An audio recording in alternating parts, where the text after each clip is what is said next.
Bueno, y decir también que hay una segunda parte, habrá una segunda parte próximamente. Sí. Ya tuve la oportunidad de leer el capítulo 0 porque hay un código QR Sí. también para descargárselo. Ya lo esperamos con ansias. Ya está a punto de salir, después del verano seguramente está ya Genial. a la venta. Y nada, ahora quedamos con la presentación de otro libro, Las Memorias de Tatiana, con la vicesecretaria general Jimena Llamedo y el prologuista Faustino Álvarez.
¿Qué tal? Que no te saludé, ¿no? Y cuando volví ya no estaba. No, es que estaba. De pronto llegó más gente, al vino, y ahora Sí, me llega quedé Taiko con y ellos. me grapó ahí. Ah, pues Joder. Es que está como una regadera. Taiko está como una Me regadera. dices Me el otro dice, día, no te pregunto, digo, no te preguntaré, te presentaré yo, que eres compañero. Solo me faltaba a mí. Pero que tienes que contar aquí toda la ¿qué va? ¿Qué va? historia y el hilo conductor de lo que es. No, pero está.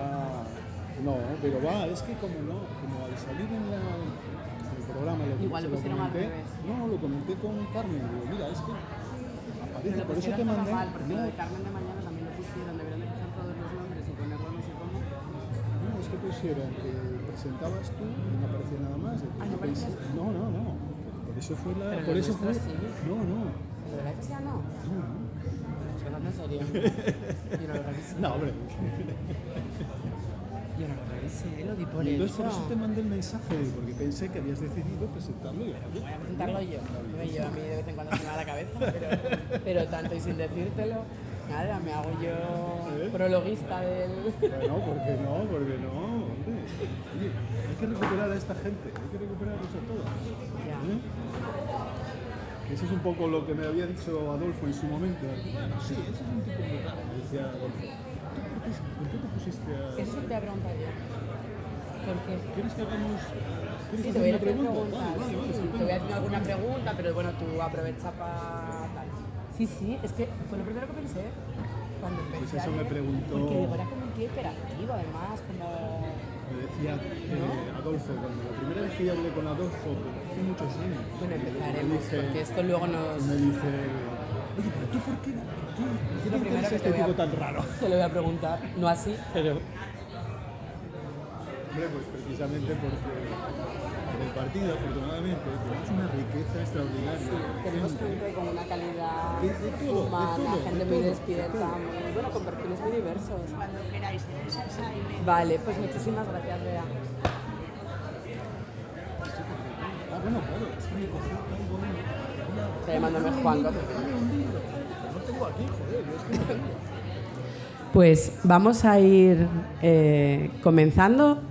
Lo primero, muy buenas tardes a todos y a todas. La verdad que es un gusto venir cada año a la Semana Negra, a este espacio al final de reflexión, también con ese objetivo siempre de generar conciencia crítica y también pues de hablar con muchísima libertad. Así que agradeceros que estéis aquí un año más y bueno, permitidme a mí también estar y además hacerlo con Faustino Álvarez para hablar de un libro tan enriquecedor. Ahora mismo estábamos ya empezando a dialogar sobre él y que, pues como decía, ¿no?, precisamente hace esa función también de generar conciencia crítica en un tiempo tan necesario como el que estamos viviendo. Y este libro es Memorias de Tatiana, de Jesús Ibáñez, y prologado por Faustino Álvarez. Además, bueno, que ese prólogo también pues hace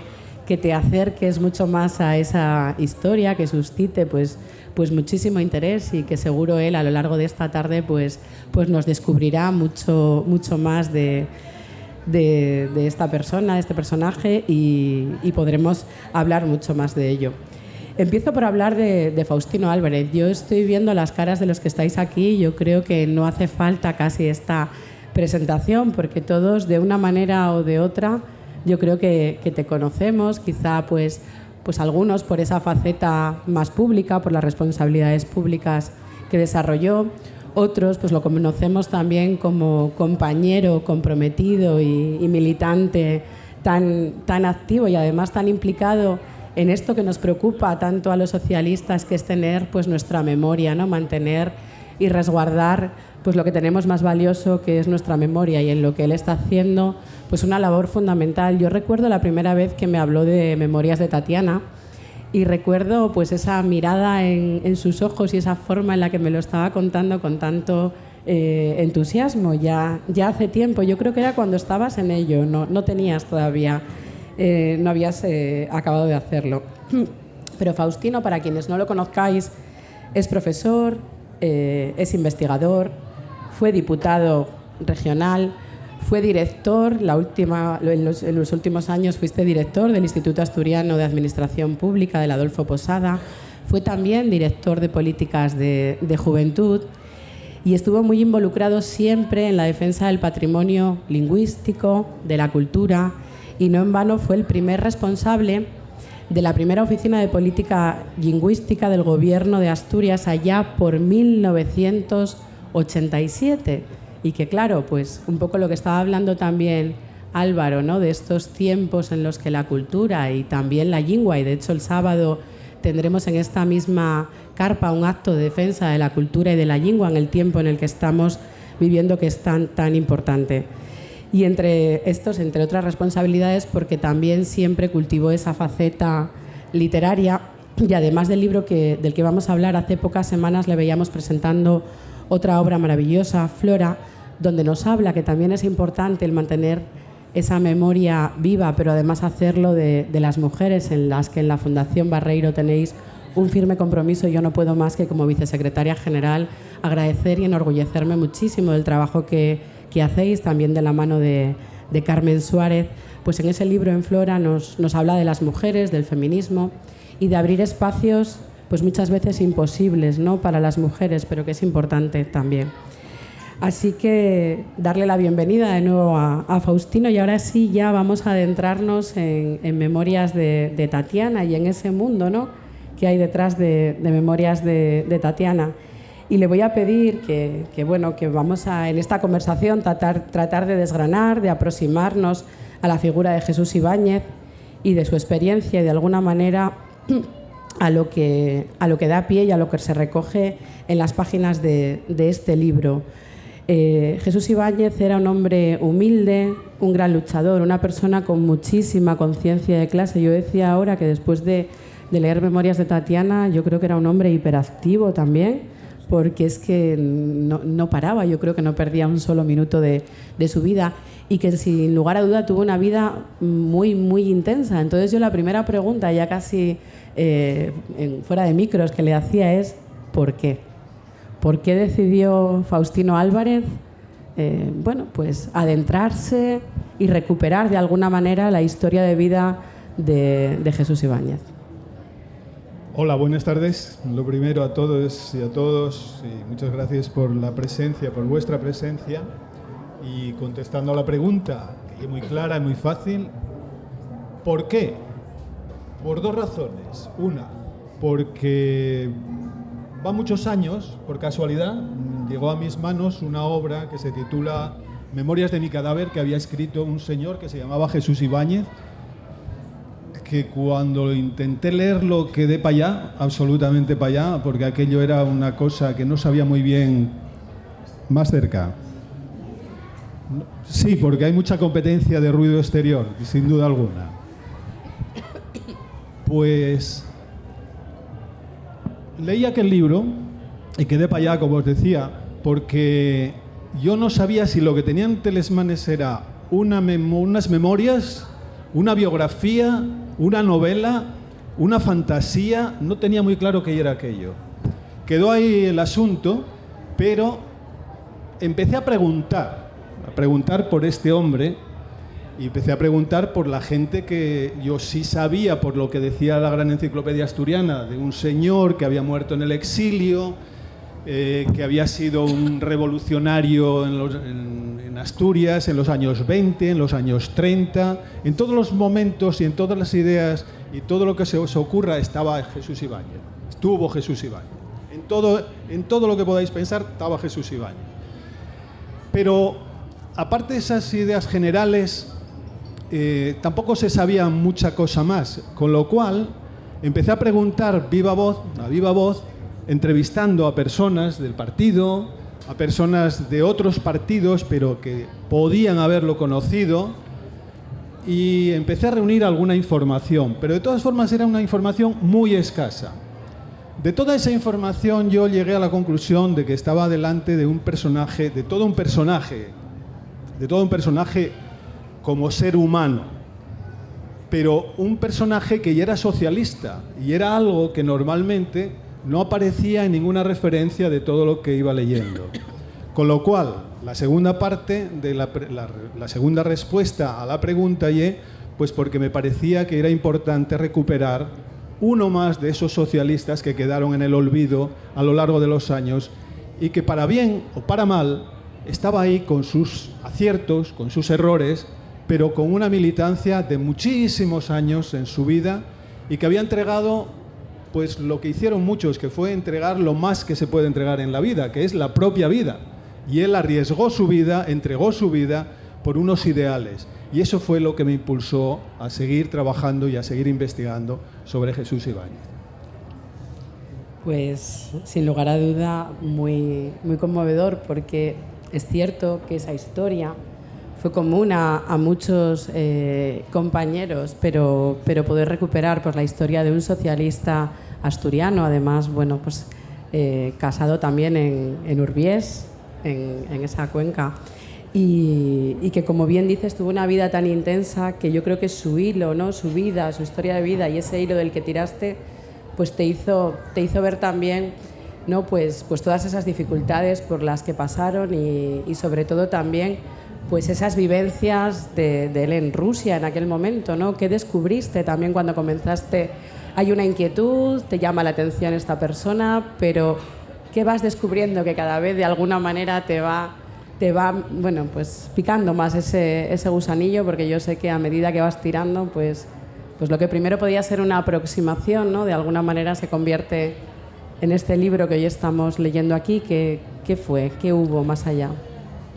Bueno, una de las primeras cosas que llama la atención en Jesús Ibáñez fue el descubrir cómo era posible que fuera absolutamente desconocido en Asturias, alguien que había estado representando a uno de los 5 representantes de los sindicatos revolucionarios españoles en 1921 en Moscú, en la constitución de la Internacional Sindical Roja. ¿Cómo es posible que una persona de ese nivel, 1921, daros cuenta, 3 años después de la Revolución Triunfante, pues uno de esos era Ibáñez, un tipo autodidacta que venía de trabajar toda la vida, de albañil. Yo creo que hizo de todo. Empezó de dependiente en Oviedo, fue albañil, fue carpintero, fue de todo en la vida. Y termina siendo un personaje clave en la constitución de las Juventudes Socialistas en Oviedo, en el año 1913. Tiene responsabilidades, máximas responsabilidades de las Juventudes Socialistas que se acababan de constituir en Oviedo, la federación, lo que en aquel momento era la Federación de las Juventudes Socialistas de Oviedo, porque había juventudes socialistas en todas las localidades, con lo cual había una federación. Este hombre, que después se implica totalmente en la vida orgánica de las Juventudes Socialistas y del propio partido, pero que previamente ya había estado implicado en la lucha sindical. Sobre todo, él arranca su gran preocupación como joven trabajador en la UGT, en los inicios de la UGT, en 1907, 1908. Y este hombre, lógicamente, muy activo en la vida orgánica y en la vida política y en el debate político, pues se hace pacifista. Estamos hablando de los prolegómenos de la Primera Guerra Mundial. Él es un convencido pacifista, igual que otros muchos compañeros y compañeras, que ya también había muchas compañeras en aquel momento. En aquel momento es ferviente defensor de la no intervención en la guerra mundial, que ellos entendían era una guerra de los intereses burgueses.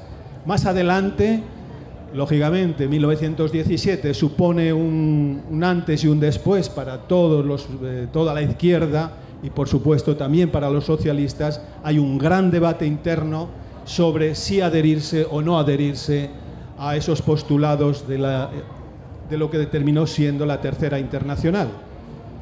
En ese momento, Ibáñez claramente se implica hasta los tuétanos. Él y todas las juventudes, la mayoría de las juventudes socialistas en Asturias, se implican precisamente en la vía bolchevique, en la toma del poder, con todas las de la ley.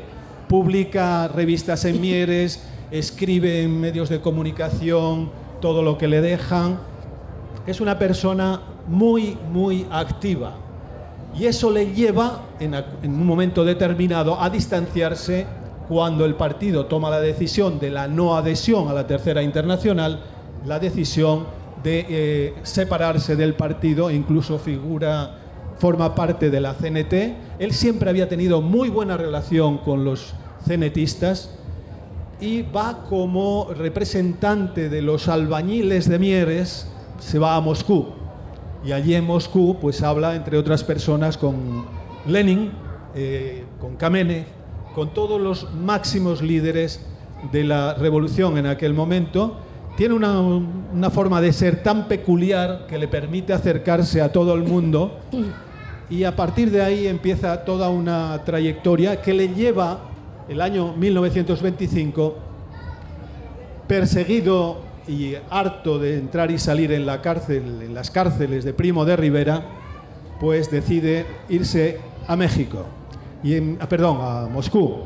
Y en Moscú vive 8 años. Fruto de su experiencia, viendo lo que estaba siendo la construcción de la nueva sociedad, esa nueva sociedad por la que aspiraban la clase obrera asturiana y española. Fruto de esa experiencia de vivir lo que estaba pasando allí, es lo que tenemos ahí delante, que es una novela que publica a su vuelta a Oviedo, en la que intenta reflejar lo que está pasando en el día a día en Moscú, lo que está pasando en el día a día en esas instituciones que iban aflorando por toda Rusia, y él cuenta en este libro que publica Avance en entregas, por entregas lo publica y lo entrega ante la expectativa de los lectores de Avance, que sabéis era un periódico con una difusión enorme y claramente ansiada por los trabajadores de la cuenca minera, del mundo de la industria, en Gijón sobre todo, y él cuenta en este libro precisamente sus experiencias. Y esa trayectoria, de alguna manera, es la que sorprende a cualquier lector. Y dices tú, una persona de este calibre tiene que ser alguien realmente con mucha fuerza de voluntad, con mucho espíritu de lucha y de defensa de lo que él consideraba que eran los derechos de los trabajadores, los derechos de los humildes, porque él mendigó, igual que mendigaban su padre y su madre, con lo cual él sabe de lo que está hablando. Y eso yo creo que es un poco la trayectoria, ¿no?, que me lleva a decir, hombre, yo creo que puede resultar interesante dar a conocer esta novela, porque no es que vivamos aquellos tiempos, pero seguimos viviendo tiempos en los que no tienen nada siguen sin tener nada, y la previsión es que sigan sin tener nada. Con lo cual, hay muchos puntos en común entre lo que nosotros vivimos y lo que el propio Ibáñez estaba contando. Esa es un poco la línea, y perdonad por la extensión de la explicación. Sí, yo creo que si estás viendo las caras, yo estoy viendo cómo asienten, cómo se abren los ojos, y él en su intervención tenía un lapsus y nombraba a México. Sí. ¿Por qué? Pues porque, por desgracia, como muchos otros y muchas otras asturianas y españoles terminaron en el exilio, porque si se hubieran quedado aquí estarían fusilados. Murieron en el exilio en la más absoluta de las miserias. Él murió en la más absoluta de las miserias, y algunas de las cartas que manejé y manejo, pues es que son estremecedoras, porque él tenía familia. Él tenía cuatro fíos aquí en Oviedo, tenía una mujer, y dejar la familia, salir por pies, porque después del 34, donde participó muy activamente, estuvo en la cárcel después del 34, lógicamente. En el 36, junto con Javier Bueno, el director de Avance, que publicó, y al que todos conocemos, Javier Bueno, pues lo cuenta él, ¿no?, y lo cuenta algún historiador más, como estando en la redacción de Avance, Javier y él en la oficina del director, Javier Bueno, pues Javier Bueno dice una frase lapidaria: las palabras ya están todas dichas, cojamos las metralletas. Y efectivamente lo que hicieron fue coger las metralletas y marcharon para el frente, los dos, juntos, uno con otro. Y estuvieron en el frente en Abuli, hay fotografías, y allí cayeron los heridos los dos al cabo de unos cuantos meses, y Ibáñez tuvo secuelas graves el resto de su vida. Y Javier Bueno, ¿qué os voy a decir? Lo que pasó con él. Ibáñez murió en México en el año 47, pues en la más absoluta de las soledades y de las miserias, y además con todos los problemas que había en México por parte de los socialistas, todos los enfrentamientos que hubo por muy distintas razones. Y él escribió, antes de morir, en el año 46, publicó esas Memorias de mi cadáver, de las que antes comentaba, que son estremecedoras, y es una cosa que realmente sorprende, ¿no?, que merece la pena leer, pero resulta sorprendente. De ahí lo de México, porque allí llegó en el año 42 con una mano delante y otra detrás, que se dice, ¿no? Y después allí, mal viviendo de barrendero, en el mejor de los casos, y en otros casos mendigando. Entonces, esa sé que, lo siento, es una historia muy triste, pero por desgracia es la realidad. Sí, y es la historia, como decías, de mucha gente, pero al decir México, y os veía tan atentos, digo, pues que cuente también esa parte.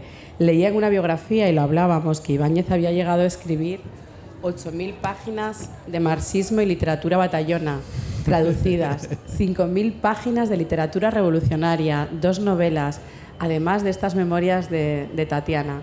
Así que Faustino Ibáñez se convirtió un poco en una fuente de autoridad para conocer lo que estaba pasando en la sociedad soviética en los años 30, como bien decías, en la que estaba surgiendo un interés entre los lectores obreros, y lo decía él también, ¿no? Y los trabajadores industriales y mineros, en conocer qué pasaba en la construcción de esa nueva sociedad, ¿no? Pues sí, él vuelve de Rusia y vuelta con México. Vuelve de Rusia en el año 33. Tuvo problemas para salir de Rusia, porque sabéis que cuando llegaban a la Unión Soviética, llegaban líderes sindicales de todo el mundo, les cogían el pasaporte. Él tuvo retenido su pasaporte. Andreu Nin, que es más conocido porque él estaba trabajando codo con codo con Andreu Nin. Andreu Nin, por ejemplo, no pudo salir, no podía salir, estuvo retenido durante casi 2 años, o año y pico. Ibáñez, que era un hombre de mundo, se llevaba bien con todo el mundo y consiguió que le dieran el pasaporte a Nin, pero después a él tardaron en dárselo casi 6 meses, pero al final consiguió su pasaporte y pudo abandonar la Unión Soviética. A su vuelta a Oviedo, en la primavera del año 33, lo primero que hizo, ¿qué creéis que fue? Bueno, por supuesto ir a ver a la familia, porque adoraba a su familia.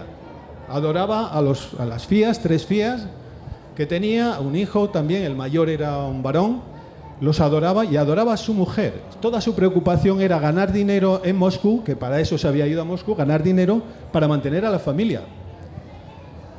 Bueno, pues aparte de estar con la familia, lo siguiente que hace es empezar a dar charlas por todos los centros obreros, todos los ateneos obreros de la región,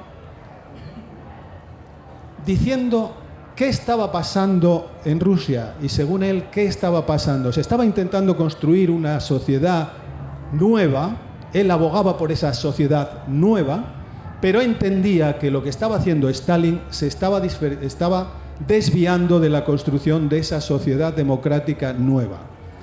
Con lo cual, volvió siendo un antiestalinista ferviente, absolutamente convencido, y ello le valió que le persiguieran por toda Asturias en todas las charlas que daba, abucheos, manteos, de todo hubo, pero bueno y era Ibáñez como para arredrarse porque le insultaran o por lo que fuera. Cuanto más lo insultaban, lógicamente, más se enardecía él. Y murió siendo un antiestalinista absolutamente convencido. Con lo cual, su conclusión, era necesario construir esa nueva sociedad. Peleó en el 34 por esa alianza obrera que iba a facilitar una nueva sociedad en Asturias y en España. Peleó en el 36 en el frente precisamente por eso también, y como él dice, perdimos. Y se exilió, sin más. Se exilió con gran pesar, pero convencido de que la tarea revolucionaria era inevitable y todo lo demás era secundario, incluso el estalinismo, que siguió atacando hasta los últimos momentos de su vida. Le iba a preguntar justo por la evolución del pensamiento de Ibáñez, pero ya se ha adelantado, y así como queda poco tiempo, puedo lanzarte una última pregunta que no tiene tanto que ver con este libro, que además es un libro que más que unas memorias, que un relato, que el dibujo o que es la fotografía de una época clave en la historia, pero no me resisto con las noticias que ocurrían estos días, y además te presentaba como primer director de esta oficina de política lingüística, y además, ¿no?, estamos en un lugar como este, ¿no? Pues yo sí que quiero saber, pues, un autor y un literario como tú, además defensor de la lengua, pues, ¿cómo ves, no, esa censura que estamos viviendo, que pensábamos que no íbamos a volver a vivir, de determinadas obras de autores como Lope de Vega, como Virginia Woolf, y también, ¿no?, pues lo que está ocurriendo aquí en Gijón, que no solo es la cultura, sino que es ese ataque a la gente que defiende, ¿no?, nuestra cultura, la nuestra lengua, la cultura asturiana, y limitar, ¿no?, el uso de la misma en algunos espacios. No me resisto teniéndote aquí, a alguien como tú, a lanzarte esta pregunta en la que tienes que ser breve, pero ahí te queda. No, muy breve, es lamentable, absolutamente lamentable, pero no nos equivoquemos. Pensad en lo que piensen, lo que pasa es que ahora atrévense a decirlo. Yo creo que es lo único que cambia.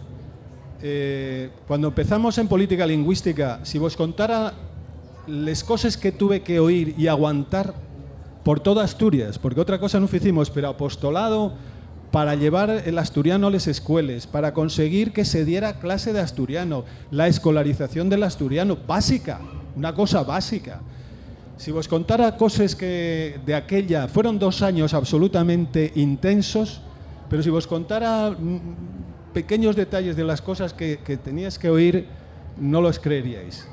Con vistas de ahora no les creeríamos, porque yo decía a un amigo mío no hace mucho, de, oye, ¿tú daste cuenta que si cuando entonces en aquel año 85 nos dicen que íbamos a llegar a tener y a decir y a defender y a que se defendiera socialmente lo que en estos momentos tenemos, ¿tú crees que diríamos que estábamos locos, que eso no lo íbamos a conseguir?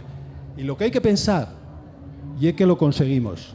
Conseguimos que la gran mayoría de los asturianos ahora mismo y algo que defienden, que sienten como suyo, sin más, que algunos quieran utilizar partidariamente por intereses, no vamos a entrar en eso son cosas de ellos, pero por esos intereses sacrificar a la gran mayoría y algo que les va a pasar factura, porque yo creo que los pasos que se dieron, y ahí los socialistas tuvimos mucho que ver, tengo que decir que desde el año 85 y ya antes con Pedro de Silva, las medidas que fue adoptando Pedro de Silva como presidente y después los distintos gobiernos socialistas, fuimos tomando medidas que fueron las que facilitaron que al día de hoy la existencia del asturiano, el uso del asturiano, sea algo normal y corriente, plenamente aceptado para la plena satisfacción de la inmensa mayoría de los asturianos.